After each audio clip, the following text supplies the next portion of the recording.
Hello, my name is Ivan and I'm here to show you a great new update on your Shopify workflow that will take a whole lot of work out of managing returns. When a refund and restock is created in Shopify for any reason, say a customer returns an item or you would need to send alternative stock, this will show up in your stock on hand and will be reflected in your revenue data. Now let's quickly walk through how to set it up. Before we begin, we would need to identify a customer where the free credits will be created against.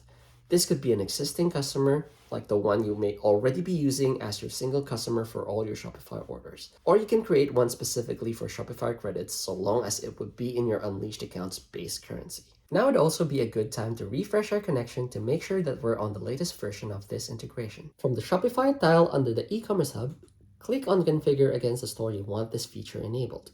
And staying on the Configuration tab, scroll midway through the Shopify Restocks and Refunds section.